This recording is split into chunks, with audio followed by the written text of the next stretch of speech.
What if the secret to more engaging presentations isn't in the slides, but in your toolbox?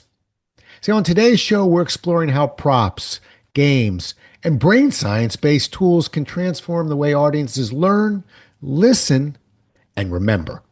And we've got someone who built an entire company around helping trainers and speakers bring more creativity and effectiveness into the rooms that they enter. You ready? Let's go. The Presentation Whisperer.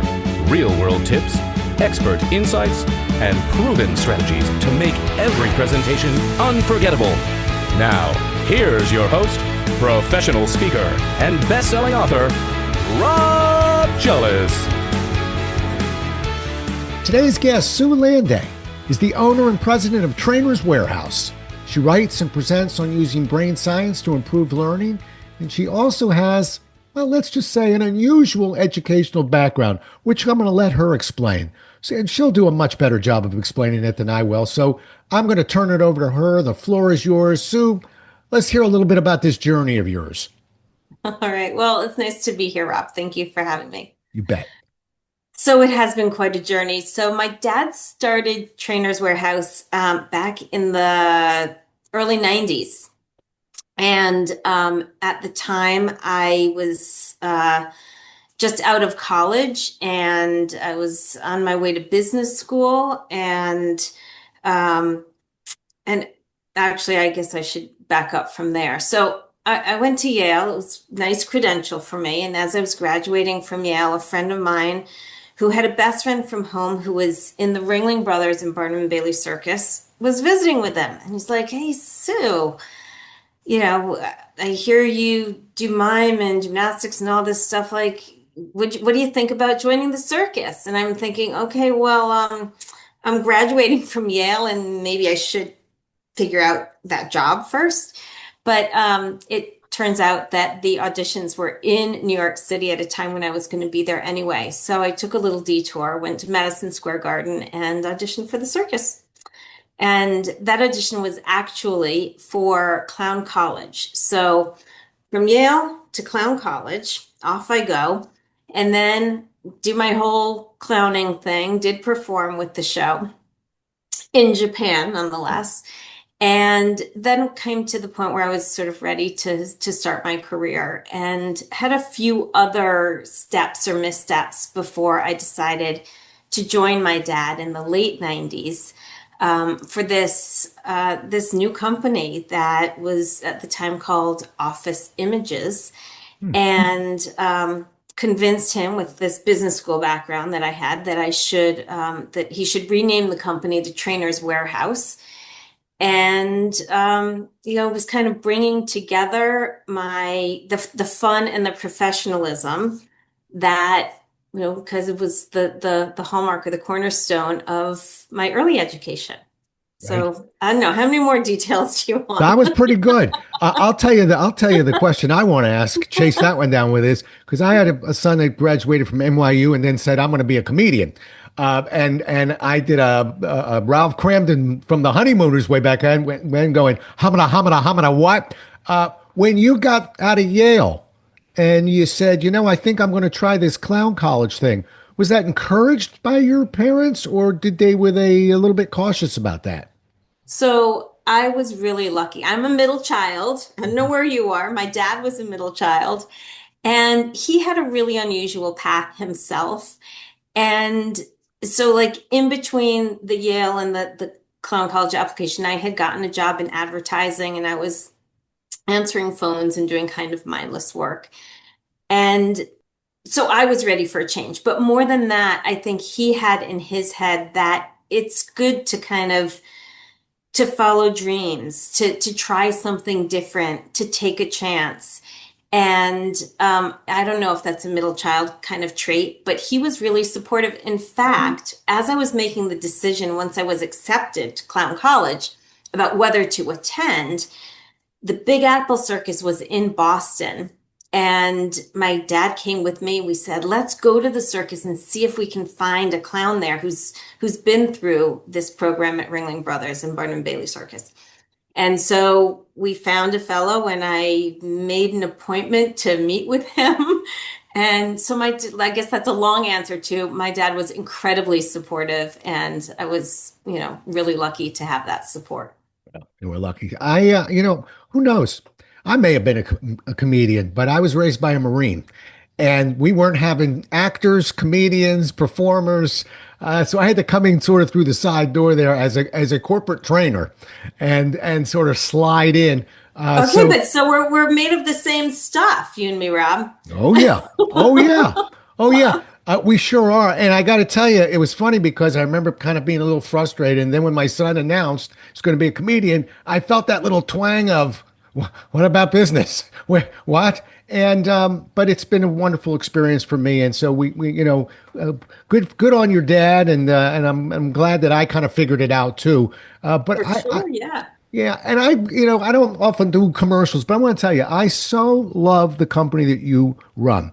I'm well aware of your company.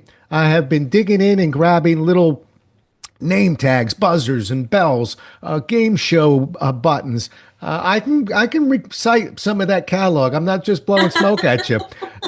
And the reason why I'm looking forward to continuing this conversation is I want people listening. You don't have to be a corporate trainer, with a 16-hour 2-day room. You can be keynoting and really get creative. And if you want to go someplace and find and kind of have your mind blown, you go to the website for Trainers Warehouse. Now we're going to talk a little bit more about that, but we're talking about creativity. So Yeah. why do you think trainers underestimate the power of, for the lack of a better word, play? I think we're so focused on how we're being perceived and on making sure that we have the credentials and we can impress and we can do this and that we people kind of tend to shy away from the fun stuff. And in fact, I early on we would be at conferences and trade shows, me and my dad, and we'd have people say like, I can't use this stuff. I train the Marine Corps, or I train accountants, or I train executives. Like, I can't bring this stuff in. And that's part of the reason I started to collect the data and the brain science and any numbers that I could find to bring together the rationale and the hardcore reasons of why this stuff makes sense. And, before it was like we're doing studies on participation in class or laughter, things that had been studied early on, but more recently, with the advent of more and more brain research, we have more data about how people take in information. The fact that reducing stress reduces cortisol levels and all this stuff and actually helps you form memories. It's like, oh, that's why fidget toys can help. Right. Right? So it's not just about fun for fun's sake. And okay, so at one point we tried to sell rubber chicken. It made my mom I crazy. She's saw that like, rubber we're chicken. not a five and dime store. Why are we selling this I crap? saw that yellow chicken. It was a long yellow chicken, as I recall, right? And Just you kind of squeeze it and it yeah. squawks and my mom hated that product. And we're like, okay, but if it's going to bring fun and relaxation and make people laugh, like that's the reason for it. But you still want to have credibility. And we did find like we're not selling clown noses. We're not even selling like the team bonding experiences where you make cocktails together or where you like go to a cooking class or a community service kind of project. It's much more for us and for our customers, it's much more purposeful of okay, it's not just, again, not fun for fun's sake. Like, what are we going to learn from this?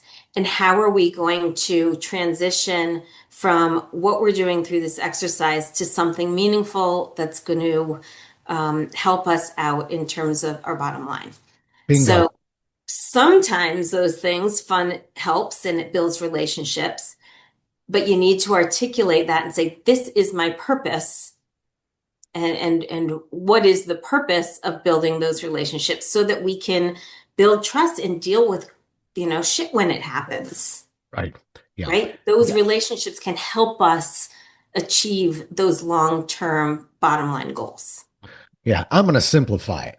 I'm going to tell you there's a couple things that people need to hear about this. Don't blame the product, okay? Blame how you're using the product. There's it's a big I've been online. There's a lot of products. They're not all going to be right for every program. So you've got to pick the right product for the right audience, delivered at the right time. And my goodness, you nailed it when you said, Sue, just like telling a story. Don't just tell a story. We need to hear why we told the story and how it connects to our message. Why are you Or using my time? right, or you're Right? misusing the story. But don't blame storytelling. Don't blame the product, right? It's and so I think that's one of the issues. I think we've seen other people do it incorrectly, kind of crowbar a prop in because I guess they like it, or never really finish what was the message. So I actually, it's like training wheels. I just haven't taken them off. I actually build a PowerPoint slide every time I use a prop or a product like that that says takeaways because it forces me. Just in case I forget, click, there it is. Okay, you Here need to are share the those with me. I'll right. put them online. Well, yeah, because it'll guide us. So just in case we're moving a little fast, we got a little adrenaline rush, whatever's going on, when you click, you'll be reminded, here are the three takeaways from what we just did. And when we do that, now we have a prop and a trainer and a message that's kind of in alignment. But yeah, no, Well, I because think, yeah, go ahead. people are so short on time, right? Like Right, they want to make sure that whether you're presenting or training or facilitating or whatever you're doing, you're respecting their time, right, right. right? I'm reading your behind your shoulder, the presentation whisper, and I feel like one of the things we whisper are icebreakers. Like, should we talk about those? Like, talk about Definitely. people feeling like, oh my God, why are we doing this activity? What, right? Don't do it if it's not connected to your content and there isn't a reason to. Yeah. Now, I don't know if you've spoken to Chad Littlefield, who, and there are several trainers who use the rubric of um, that focus on connections before content, right? And those could be connections either to one another or to the material.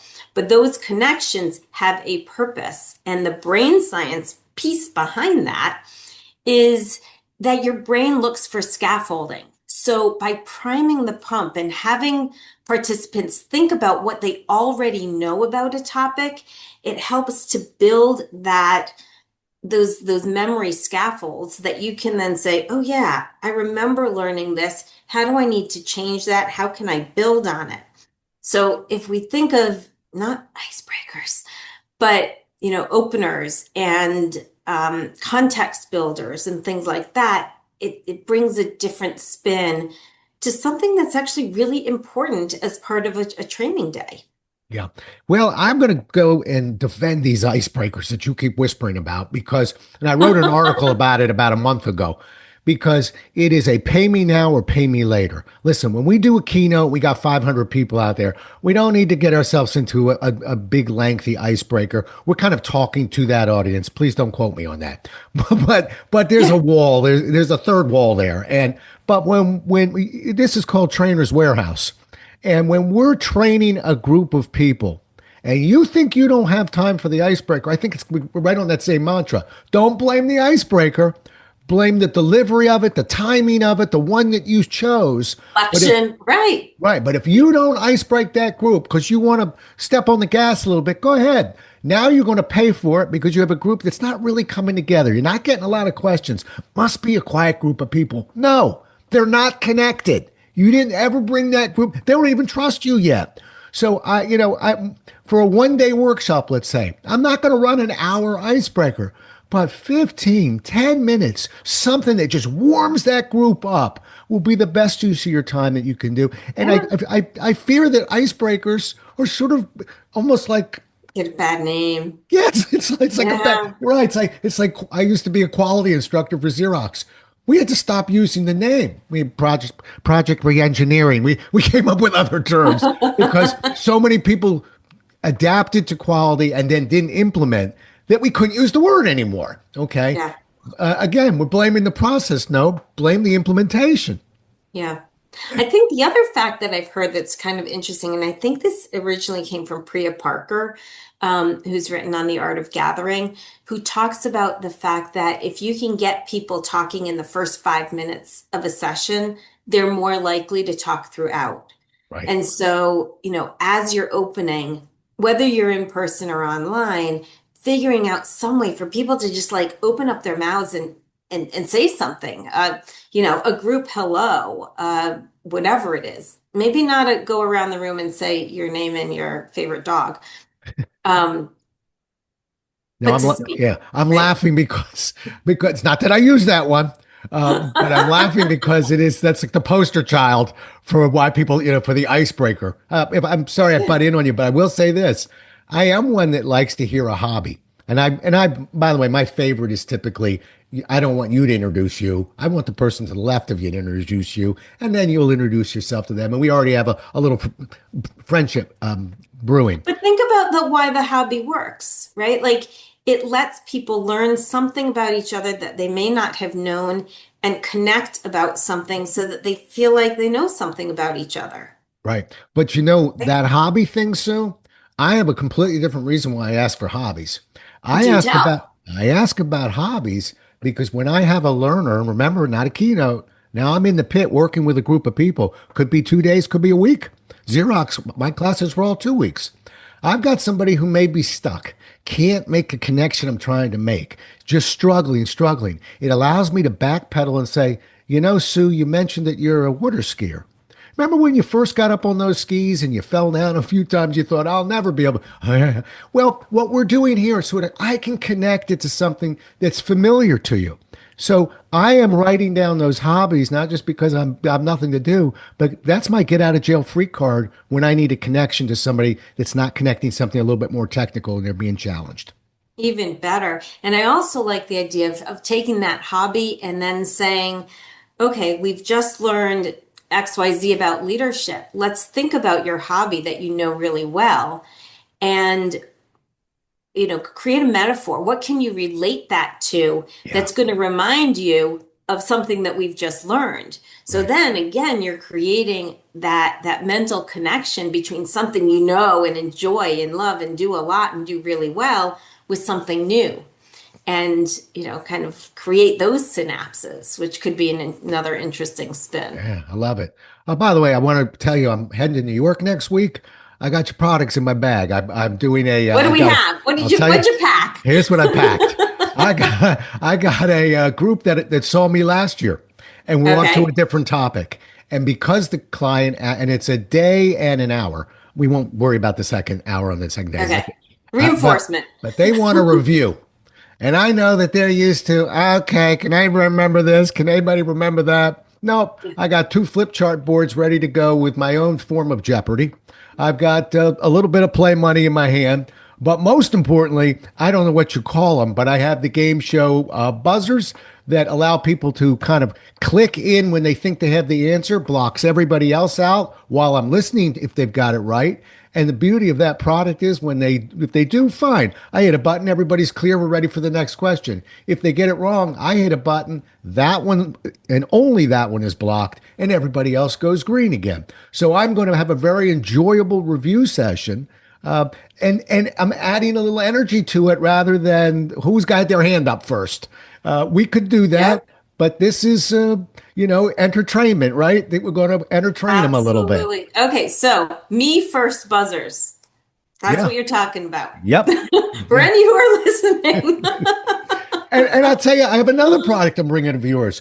I have Okay. this one wasn't just like I said. I'm not blowing smoke. I got the you'll have to tell me what they're called, but I got the red and green button that gives me a bell when they get it right and a buzzer when they get it wrong. So Yep. I'm all loaded up. I really do believe in another life. I was a game show host, by the You way. must have been. You must have been. It's like instead of the comedian, you went game Yeah, show host. there you go. There you go. All right, let's switch to virtual for a second because I Okay. got this thing nailed live. But where a lot of us, including me, are we're doing some virtual still, and we're always going to do some virtual now. Yep. Any thoughts on some ideas or products that work virtually? So when COVID hit, a lot of our vendor partners created online versions of what they're doing. So part of it are those tools, whether they might be, an EQ game, or Amy Clymer has this card deck of images that you can create metaphorical metaphors with for different learning points. So there are a handful of tools. It's also, I've also heard people say that bringing 3D objects into your virtual sessions is a benefit. So like these thumb balls behind me, where For those of you, you listening, these I'm looking at this. It almost looks like a small soccer ball. But for those of you on video, you're looking right at it. Keep going. yep. So you throw the ball and you answer the prompt under your thumb. This one is for session closers. We have probably 25 versions of this. Um, So you can't use this in a virtual session, of course, but you could throw it and say, okay, a current practice I'd like to change. And at least they're like interacting not just with another PowerPoint screen, another set of words behind them, but with an object. I think that you can bring that spirit of fun and play and tactile tools into your sessions. I've had a bunch of virtual training specialists join me in a biweekly show and share event that I host, and one of them suggested like another way to kind of get people to interact with the 3D objects around them is to say, look for something on your desk that reminds you of this learning point that we just covered, and show the item and talk about what it makes you think of. So I'm like looking at the random items on my desk. I'm like, okay, I have honey for my Honey. tea. I have a nail clipper. Don't tell my husband that. But so like, okay, I need to kind of sweeten up my skills. I need to, this is a sticky idea. Like how do you use this stuff and get tactile, even if you're in front of even if you're on a computer. And I also there are folks who have different sets of games that you can conduct to make your online sessions more interactive, whether you're using Zoom or Miro or other online tools.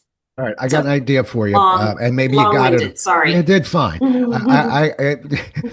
I've Cut it got out if you need to. no, no, no. I don't cut. I like authentic podcasts, but I'll tell you something I've been giving away virtually. See, mine is I deal a lot with sales teams. They're typically pretty competitive. So Yes. when we're doing a case study, maybe the best case study or the best presentation or the best. So I'm looking for things.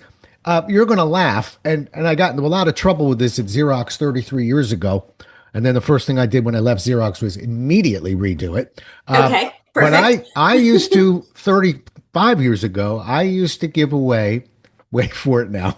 Yeah, never when you walked in the room. After a day or two, you got a sense of jealousy, Yeah. got a personality. I would give away what's called action series Rob Jollis posters of me just sort of, pointing to the sky. I did a It's photographer. your personal rubber chicken. Right there it is. With things that would say, I like you because you're a winner, and kind of really silly. But Yeah. and at Xerox, I had a manager who said, well, what's this giving away posters? And I said, well, obviously at this point, people kind of know me. They've got my personality. I was banned. First thing I did when I left, because people loved those posters. Nobody cared if they didn't win it, but if they did, they liked it. Virtually, I still have those. They're a virtual winner, I call them. I slide them into the chat area and give them a poster. Remember, it's just tongue in cheek. All that most people want to do is say they won. They won. They're not really holding on to it. So I'm pushing back to you and I'm saying, is there anything at the trainer's warehouse that I could have? And if somebody won something, I could slide it into the chat area. So it's going to have to be kind of more Hmm. document oriented. Okay, I'm gonna have to think about that one, and I like it, but I'm gonna You We're going to develop that. will The other buy thing it. I was thinking about when, as you were talking, are, we have had people send fidget toys, in advance to people if it's if it's a couple weeks session, if they're going to be there for a while. We've had people also send answer boards. So these are like a whiteboard on, an answer board that you Yeah. write on with dry erase and wipe off, and everybody can hold up their answers at once. And so you've got all of this. So again, tactile, tactile experiences during an online session. But love your idea about a giveaway also. Yeah, think about that. I'm challenging the Trainer's Warehouse. If you want, I can send some Rob Jealous Action Series posters, but I want I'm not so those. I sure think that's I going need to. those. I'm not so sure it's going to play well with everybody in the audience. But something, almost like a lead magnet sort of thing that you could slide in there, and it gives somebody the feeling of winning. So Yeah. okay, so that there's your challenge there. Another question for you: Do you have we a lot of times we trainers we use those tent cards. We want to get that Yeah. person's name. I know you've got some I think dry erase erasable ones. Yeah. Yeah. But do you have 10 cards that have sort of bulleted items of how you want people to participate? In other words, just they don't need to see the name Rob facing them. I know my name's Rob. I'm going to let that face inside the pit. Facing me may be no question's a bad question. Always feel comfortable. Sort of the rules of the road a little bit. And most training sessions, we have pretty much the same rules. I grabbed the Yeah. easiest one I could think of right off the bat, which is we always want to encourage those questions. Let them, while they're mindlessly thinking, look at that. Do we have that at the Trainer's Warehouse? We do not, but I actually have an opinion about that. Oh, You're okay. having me on here because I have opinions, I right? love opinion. Oh, my opinions are wrong all the time. That's why you're So, here. Tell me about that one. so I actually really love that idea. And on those tents, I've also seen kind of dual purpose of not just a name, but turn it over and either write a goal or a hobby or something about yourself. So you kind of have that information on the other side. But as I'm thinking about kind of those ground rules and thinking about the idea, not just of telling people what the rules of the room are, but maybe you generate those together. Maybe they're up on a flip chart somewhere, or they're on in your chat somewhere, and then you have someone write the ones that they kind of want top of mind as reminders of themselves. Have them write those on the dry erase rather than you like putting the rules in front of them as a reminder. Make them own those. Have them be in their own writing. I like So it. I don't know, maybe I'm just trying to push our dry erase check cards, but Well, how about we I push do this? believe Yeah. I do believe that the physical writing and the owning that does make it more powerful to kind of live by.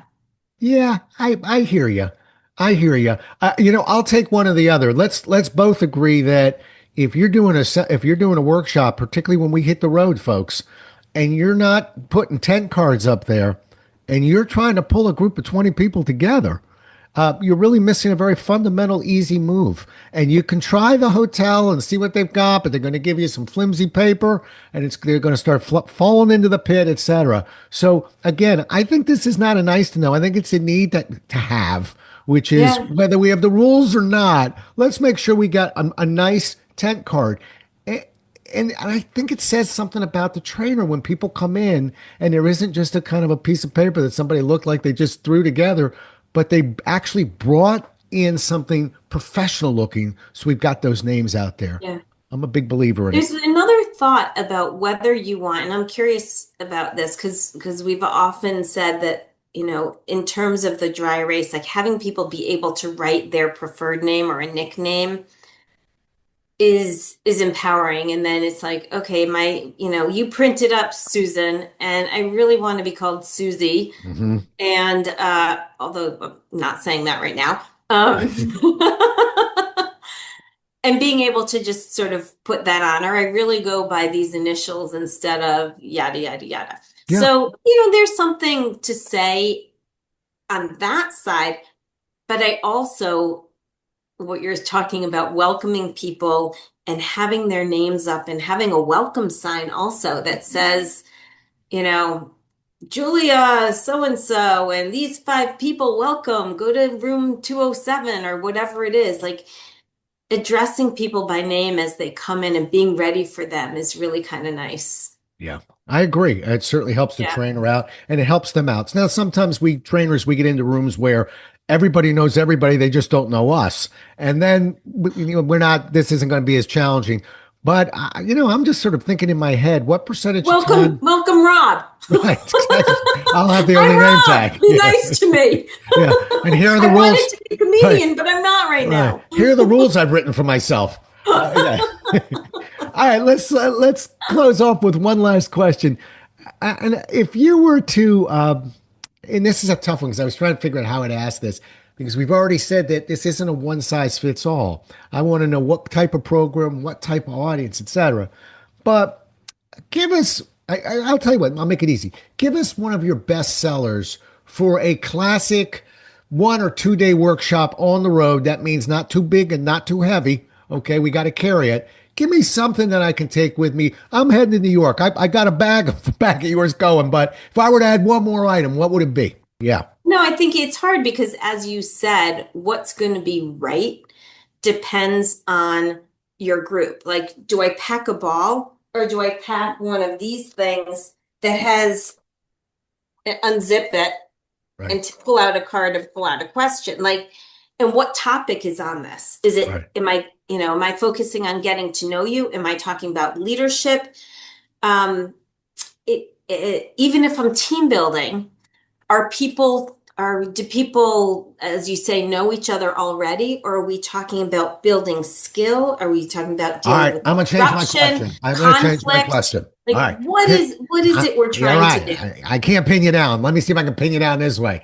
How about we've done something that had some competition to it, and somebody just won something. It isn't virtual, so we can't give away a Rob poster.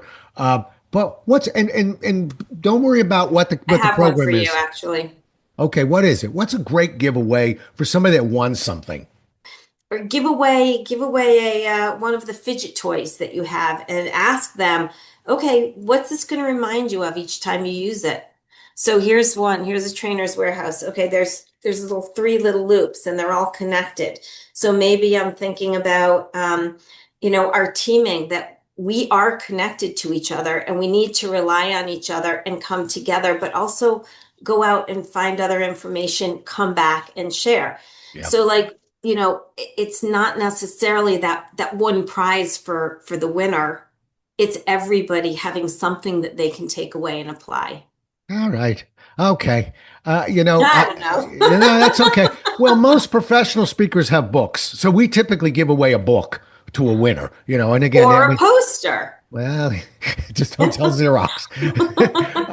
I'm going to show Yeah, you. but I'm going to show you my yeah, greatest giveaway. He's going to come right up on the screen. For those listening, don't forget we have these available on YouTube, and you'll see what's appearing right now, which is what we call a robblehead. It's not a bobblehead; it's a robblehead, and love that'll be going that. with me to New York. Okay. I love Yeah. that. So I think what See, we can wait, link. that's Yeah. the kind of thing that you need. We can't do that. We Well, can't do that, right? I don't know. I think maybe Books, some Robbleheads at the Trainers bobbleheads. Warehouse. That's one of the greatest trainers that That's ever lived, I hear. Yeah, I'll try and sell that one to you. Good luck with that one, huh? Listen, okay. uh, I knew we'd have some fun. Tell me about, let's get the website out, which I'm sure is fairly easy, but the website is, It's trainerswarehouse.com. and thank goodness you did a smart move, business major, or wherever you were coming from, because that's how I found it. I was looking for trainers things that might be in a warehouse. I mean, it Googled up some Really? many years ago. Yeah, I did. I actually just Googled and landed on it.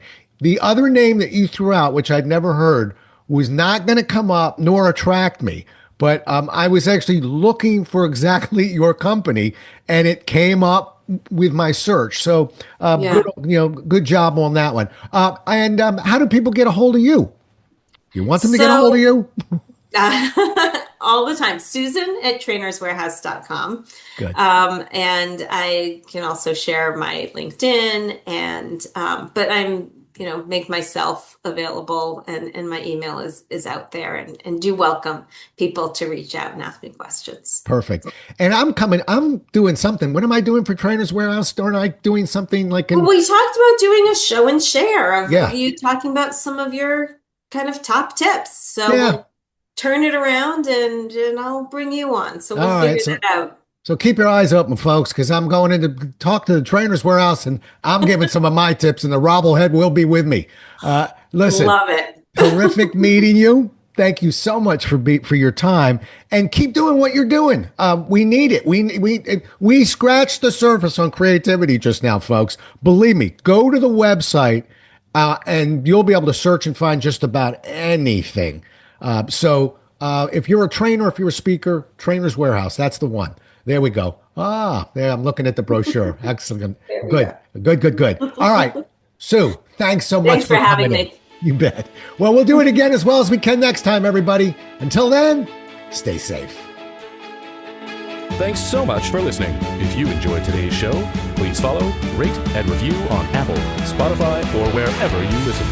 For more resources and to connect with Rob, visit thepresentationwhisperer.com.